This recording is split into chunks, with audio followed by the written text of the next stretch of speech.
20 wagati la Renouveau FM Renouveau Télé sanfɛ bi tɛnɛ Isuf Traoré su cravate ani Modibo Sanogo olu bɛ laseliw kɛ sisan anw bɛ Alexis Kalanbiri bisimila n'an ko min ma ko Alexis Masson hakililajigila waleya dɔw bɛ kɛ an ka jamana kɔnɔna la waleya caman bɛ kɛ an ka sigidaw kɔnɔna la waleya dɔw bɛ kɛ an ka du kɔnɔna la Alexis bɛ jateminɛ kɛ a ka yeta ye minnu ye o waleya ninnu kan ani a ma sɔn yɔrɔ min ma don o don sɔgɔma a bɛ bɔ ka o laseli kɛ Alexis i ma sɔn mun de ma bi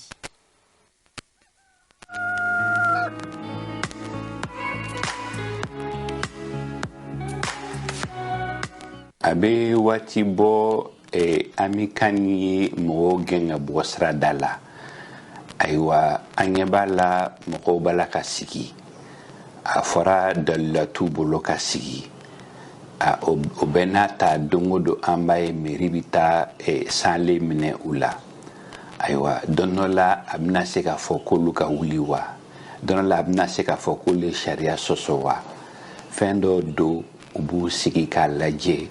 ni meri bata soro meri bito kuma chamana nga meri te foike aka dabla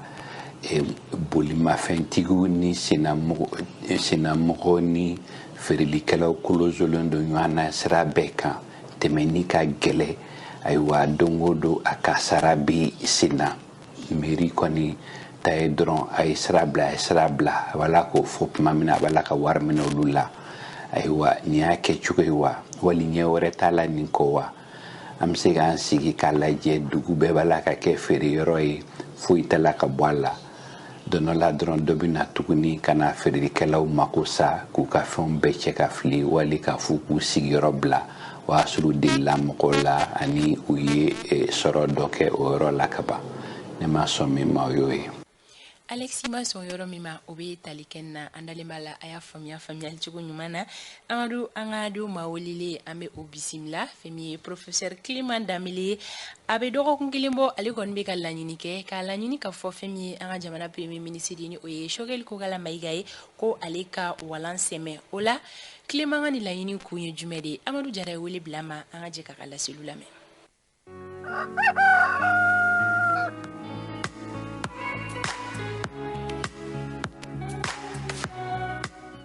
Professeur Clément Danbele ini sɔgɔma Professeur Clément Danbele hakilila jiginna ye yurugu kɛlɛli o tɔn ɲɛmɔgɔ ye wa i ye M5 o maa ye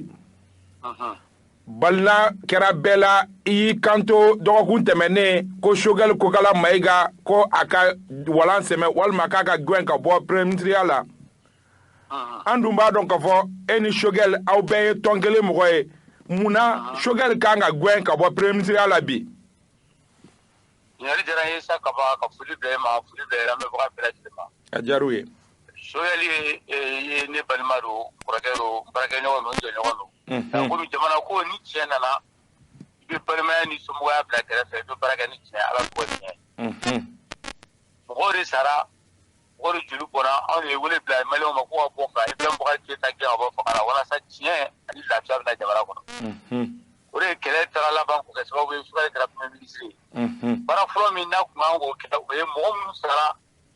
u fagara sariya min kɔnɔ o tɛ sariya ɲuman ye u fagacogo ma ɲa n'o ye M5 mɔgɔw ye n'olu sara de u joli bɔn o kiiri min bɛ sen na o kiiri kun kan ka kɛ nka bɛɛ b'a dɔn kiiri in tɛ enquête ko tɛ k'a fɔ n bɛ ko ɲɛɲini o ko tɛ i bɛ wuli dɔrɔn i b'a ko ɲɛ sɔrɔ i bɛ wuli dɔrɔn n'i y'a ɲɛɲini i b'a ye nka o baara de tɛ ka kɛ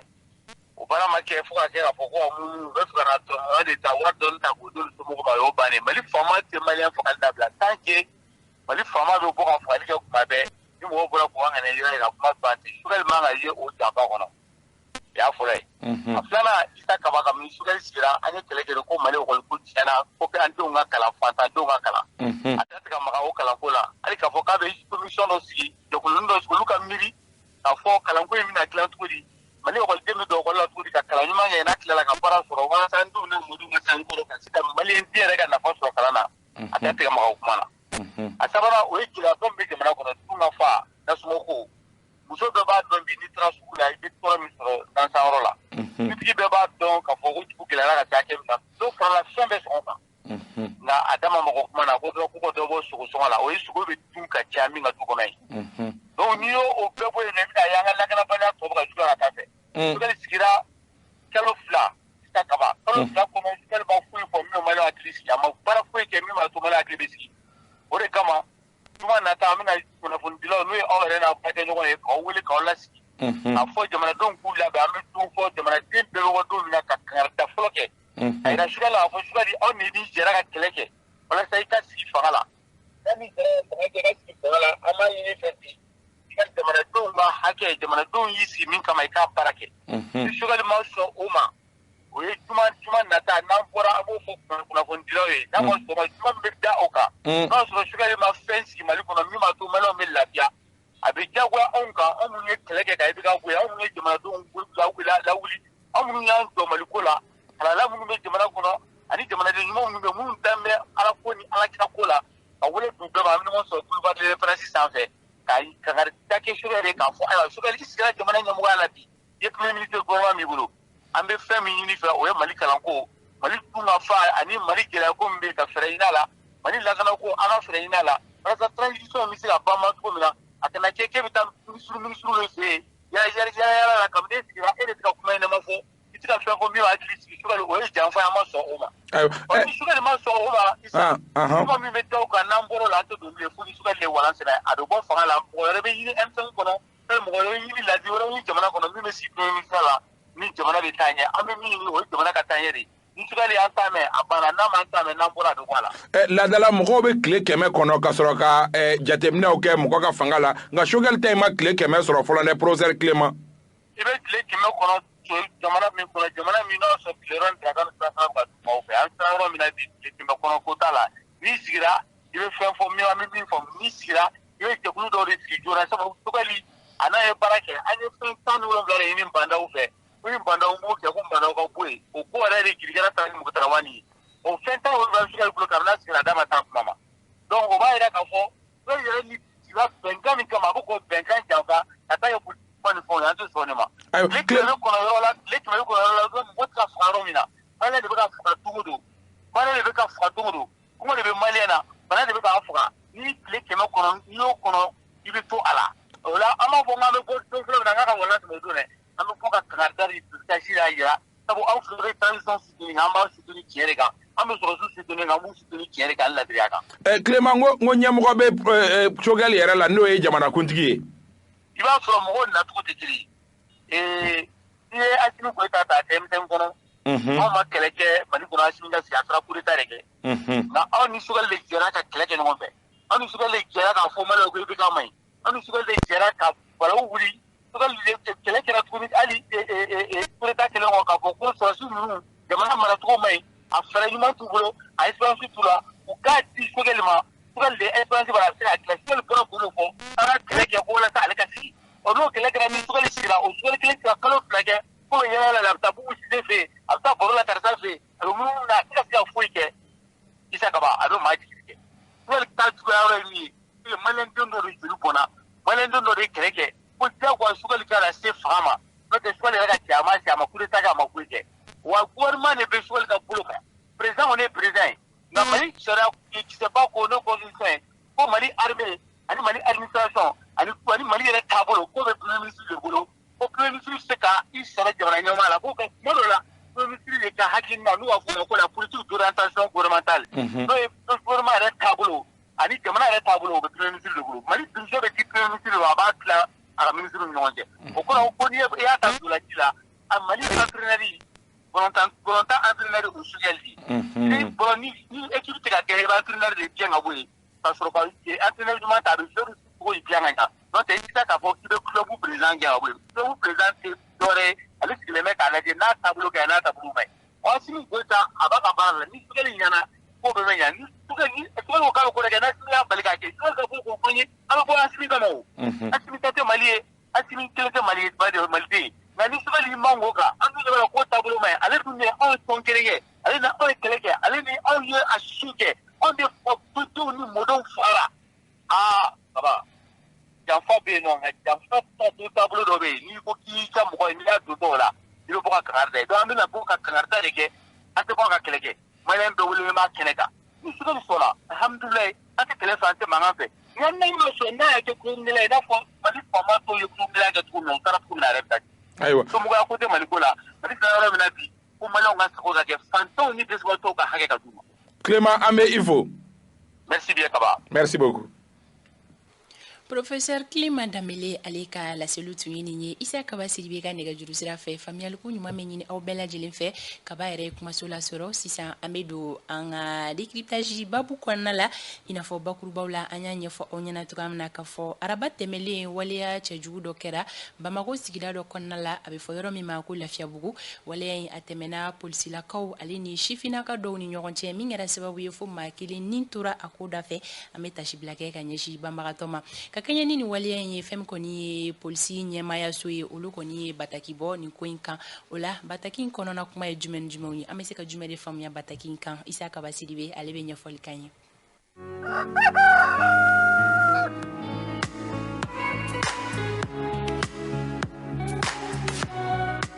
Isa Kaba i ni sɔgɔma. Fanta Tumota i ɲɛnafinba banna fo ka an ɲɛsiw bɛɛ kari-kari an bɛ foli di ma sɔgɔmada in na ka foli di musokɔrɔba yɛrɛ ma n b'a dɔn ka fɔ an bɛ dugawu don k'a ye Ala k'a mɛn an kɔrɔ ka san camanba an ka ɲɔgɔn fo an bɛ sanka bɛɛ lajɛlen fo u tulo b'i la ka Amadu Colonel Amadou El Konare ka foli d'a ma ko kalo bɛ le la k'ale le de colonel do colonel Amadou Le Konare voilà an bɛ foli di lamɛnbagaw ni filɛbagaw bɛɛ lajɛlen ma mana kɛ diɲɛ fɔ ni base ni plaqué ka di aw bɛ dɔɔnin bɔ a la ka dɔ bɔ a bonya la plaqué dɔɔnin ka di mɔgɔw bɛ dɔɔnin bɔ a kow la a ko ma nɔgɔ i ni aw bɛ bɛn o la an bɛ bɛn a la baasi tɛ a bɛ faamuya Kaba i bisimila an bɛ don an ka babu kɔnɔna la ka kɛɲɛ ni polisi ɲɛmaayaso ye bataki min bɔ Kaba bataki in kɔnɔna kumaw ye jumɛn est-ce que fɛnɛ ni bataki in bɔlen kɔfɛ nin bɛ kɛ sababu ye polisilakaw n'u ye maa min lajɔ n'o tigi banna ka jɔ ka se ka bolimafɛn ta ka boli a tigi kɔ k'a tigi suit est-ce que nin bɛna kɛ sababu ye ka dan siri o la wa ɲininkali yɛrɛ to min belebeleba bɛ o yɔrɔ de la nka bataki yɛrɛ an ka a ɲɛfɔ bataki ye note de service de ye note de service min ni a y'a yɛrɛ sɔrɔ bɔlɔlɔ sanfɛ yɔrɔ an y'o kuma fɔ ka caya jamana kunkan ko caman bɛ yen nɔ walasa ka mɔgɔw tɔ la k'a dɔn k'a fɔ marabagaw bɛ baara la kow kan généralement marabagaw man'u ka baaraw kɛ u bɛ a bila bɔlɔlɔ sanfɛ hakili la note de service normalement note de service ye cakɛda kɔnɔ kunnafoni di fɛɛrɛ dɔ de don par exemple renouveau la ni ci dɔ bɛ yen nɔ renouveau directeur bɛ se ka département bɛɛ ta ka jateminɛ ka note de service in kelen-kelen bila ka taa a kun ye min ye i ye kuma min fɔ a tɛ kɛ dala fɔ dama ye nka a tarasi bɛ yen a bɛ dɔn k'a fɔ ko nin don masina i y'a fɔ bɛɛ ye k'a fɔ ko nin bɛ yen nɔ wa ni don min n'i mago sera ka mɔgɔ dɔ ɲangi ko o ye a violé o b'a sɔrɔ a tarasi bɛ yen wa a taara olu ka bureau la o dɔnnen don donc o note de service de ye polisi directeur général de ye note de service in bɔ n hakili la k'a ci polisi cakɛda fɛn fɛn bɛ yen nɔ ni olu mago bɛ se nin kunnafoni ma k'a ci olu kelen-kelenna bɛɛ lajɛlen ma nka o ci sen fɛ n hakili a y'a yɛrɛ sɔrɔ bɔlɔlɔ sanfɛ o kɛra sababu ye anw kunnafonidilaw b'a sɔrɔ note de service in bakuruba kɔnɔna la hakili jigin de don k'a sɔrɔ kɛ ko kura tɛ hakili jigin de don k'a da maa o maa ni olu ni note de service in nafa bɛ se olu ma k'u hakili jigin ka fɔ ko u bɛ laraweli minnu kɛ kɛrɛnkɛrɛnnenya la sirabakannaw la a bɛ fɔ o ma ko contrôle u bɛ mɔgɔw laraweli min kɛ ko o laraweli sen fɛ ko mɔgɔ yamaruyalen tɛ cogoya si la ka mɔgɔ gɛn mɔgɔ min ma sɔn ka jɔ ko mɔgɔ yamaruyalen tɛ cogoya si la contrôle fana dɔrɔn tɛ identité contrôle d'identité o fana ni y'a damana ta wɛrɛ ka sɔrɔ kɛ sufɛ fana ni patrulekɛlaw bɛ se ka yaala fana ka jateminɛ kɛ o fana na ko mɔgɔ yamaruyalen tɛ ka boli mɔgɔw nɔfɛ o fila de don contrôle routier ani contrôle d'identité o fila la ko finitigila ka yamaruyalen tɛ ka digidigi da mɔgɔ si kɔ a bɛ na ni ko caman ba ye an bɛna an da don min na k'a sɔrɔ kɛ i ye ɲininkali kɛ ko yalima a bɛna dan siri ɲɔgɔn gɛn na parce que ni i ye o fila bɔ a la k'a tɔw olu fɔlen tɛ a kɔnɔ mɔgɔ caman ye gɛlɛya don o baara de la mɔgɔw yɛrɛ ɲininka par exemple mɔgɔ dɔ dɔnnen don aw ye zonw ye zonw donna mɔgɔw fɛ yen nɔ wele bilala aw ma polisiw nana zonw ye digidigi da polisiw yamaruyalen bɛ ka boli o zon kɔ o sen tɛ a la o ma fɔ a la o sen tɛ a la o ma fɔ a la walima polosiw ye mɔgɔ dɔ jateminɛ k'a fɔ ko suspect do siga bɛ mɔgɔ min na siga na air dɔ la digidigi bɛ da o tigi kɔ donc ninnu bɛɛ ye ɲininkaliw ye ɲininkali minnu ni a kɛra nin cogoya la tantɔ dɔrɔn a bɛ na ni fɛn dɔ de hali ni minnu ye sonyɛni kɛ olu fana b'a bila u kunna ko polisiw man k'olu gɛn o tɛ a la. mais kaba ni yɔrɔ la ni nin ma expliquer ka ɲɛ hali siraba kanaw la hali gudɔrɔn sanfɛla la ni polisi y'i fiyɛ sisan maa minnu ye nin communiqué in kalan k'a faamuya k'a fɔra ko ni polisi y'i fiyɛ n'i ma jɔ ko polisi man kan tɛ ka tugu i nɔfɛ est ce que o tɛna kɛ sababu ye ka gɛlɛya don polisiw fana ka baara la parce que n'i fiyɛra n'i ye jamanaden ɲuman i kan k'i jɔ de ni sigana t'i ka kow la. ko in yɛrɛ ye min ye ko in yɛrɛ ye min ye gɛlɛya dɔ de bɛ yen nɔ min ni polisiw ni douaniers ma ɲɔgɔn faamu olu kan parce que bolimafɛn mobili fɛn fɛn bɛ yen an ka motow t'a bila fɔlɔ an ka mobiliw t'a fɔ mobili fɛn fɛn bɛ siraba kan la circulation na identité bɛ a bɛɛ la fo ni mɔgɔ min ni plaque yɛrɛ fan si tɛ n ye douanier dɔ ɲininka n ko mankan yɛrɛ bɛɛ lajɛlen nin ko la n ko CH ko kuma de don n ko CH lahalaya ye jumɛn ye douanier ko ma ko CH ye faamuyalibaliya ye olu ni polisiw ni ɲɔgɔn cɛ CH kɔrɔ n'i ye douanier ye ka CH di mɔgɔ ma o kɔrɔ ye ko jamana ka kan ni fɛn o fɛn ye a tigi y'a wari sara n'i ka dédouanement fɛn bɛɛ lajɛlen bɛ bɛn 1 million ma tant que ni o 1 million dɔrɔmɛ kelen t'a jɛ ni i m'o sara CH tɛ k'i ka mobili la maintenant ne min ye mobili san ka tila k'a dédouaner n ye 1 million sara n bɛ ka min ma kɔnɔ dɔrɔn o ye plaque cakɛda ka se ka n ka plaque di yan parce que juru foyi tɛ n na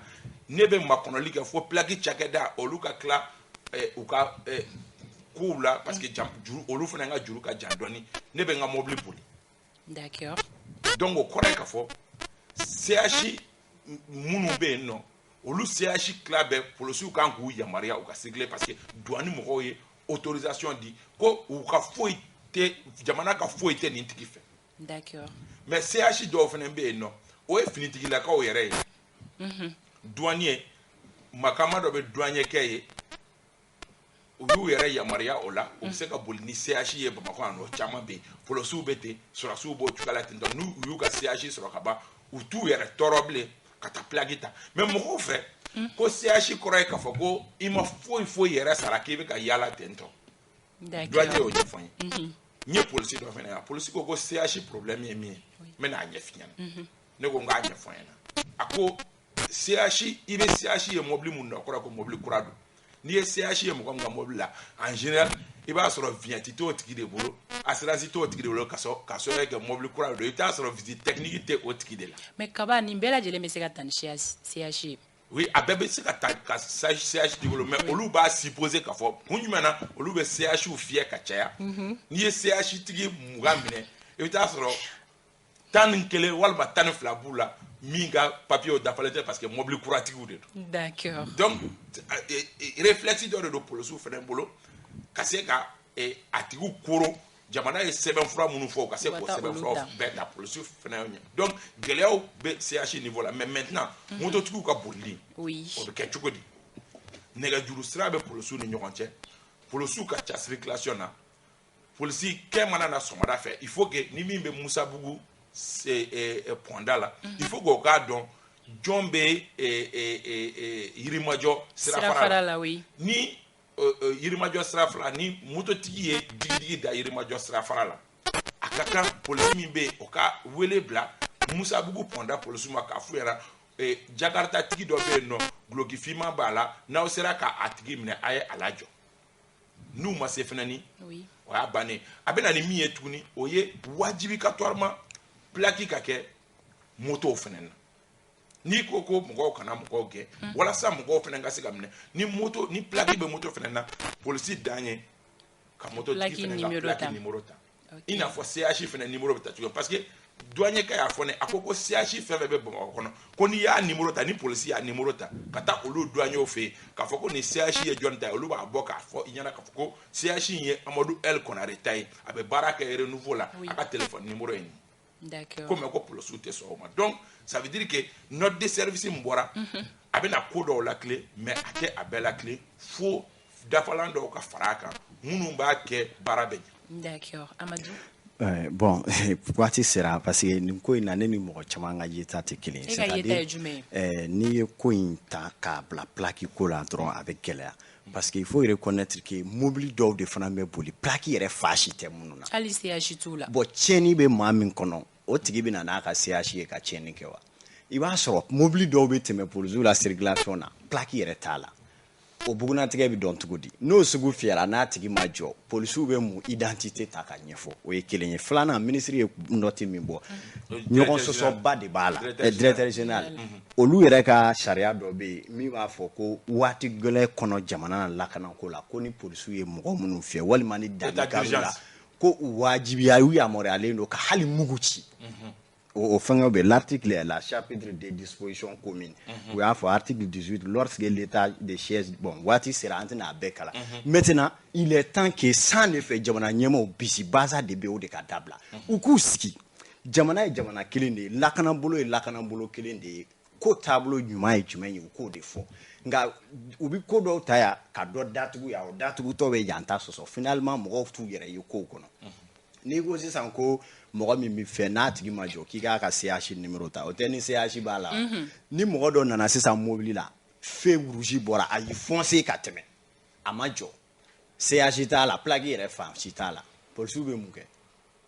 u kana gɛn a bɛ to yen a bɛ taa mais si se trouve que a tigi ni dafalen tɛmɛna ni bɔmu ye ka taa cité ministérielle kɔnɔ don a taara tiɲɛni kɛ midi wagati sidaladenw bɛ mun fɔ ko Bamako falen polisiw ni lakanabaaw la mais midi kɔnɔna la mobili tɛmɛna fɔ ka don c'est-à-dire c'est très très difficile ne ka proposition kɔni ye min ye kaba i b'a dɔn o ye jamana ɲɛmɔgɔw ka sigi ka réflexion de kɛ an ka bɔ ni bisi pasa kɔnɔ an ye fɛɛrɛ sɔrɔ ka constitution sigi cogo min na ka fɛɛrɛ sɔrɔ ka lakanabolo sigi cogo ka fɛɛrɛ kɛ ninnu bɛɛ bɛ se ka kɔn ni maa min tɛmɛna fɛ la n'a ma jɔ polisiw kan ka mun kɛ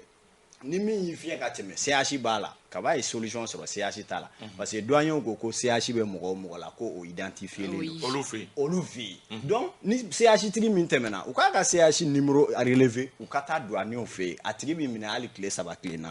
4 mais ni min y'i foncer ka tɛmɛ plaque yɛrɛ fa si t'o la a ko ma nɔgɔn dɔw bɛ tɛmɛ vitre fumée la on suppose que vitre fumée bɛɛ ye tenitigiw ye mais vitre fumée bɛɛ tɛ tenitigiw Amadou c'est une question de coordination voilà Bamakɔ falen finitigi la bi carré kungo carré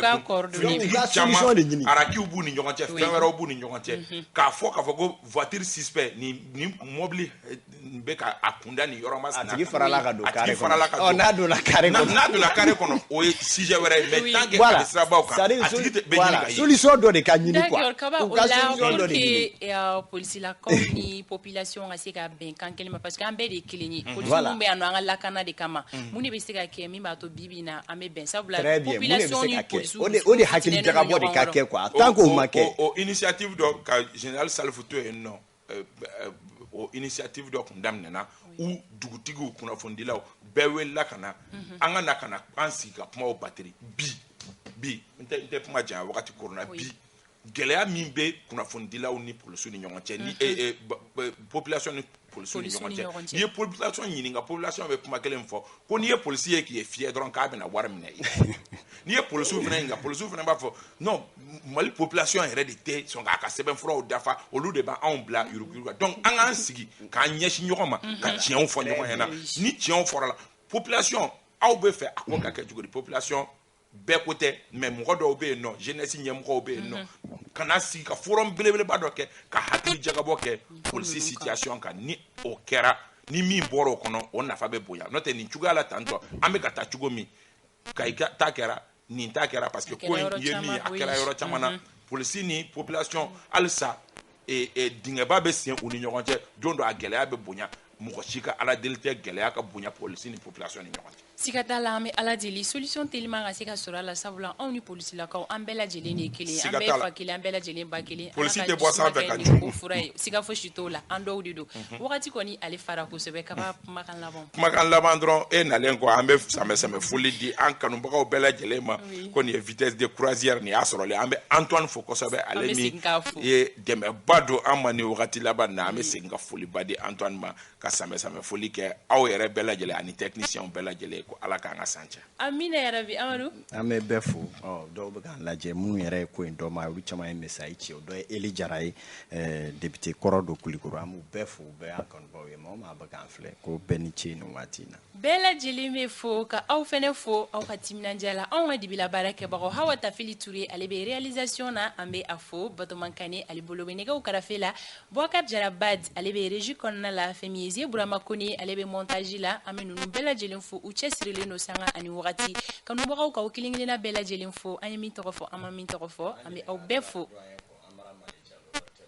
Amara Mali Jalo nana cɛma k'a ni sɔgɔma an bɛ kan bɛɛ bolo da kanubagaw ye nɛgɛ kaɲɛ 9 Adel Samake ale bɛ na dugu kunkanko kɛnɛ sigi ni ala ma basi foyi k'an na sini sɔgɔma 7h15 an bɛ ɲɔgɔn sɔrɔ yan nɔ ala ka tile yɛrɛ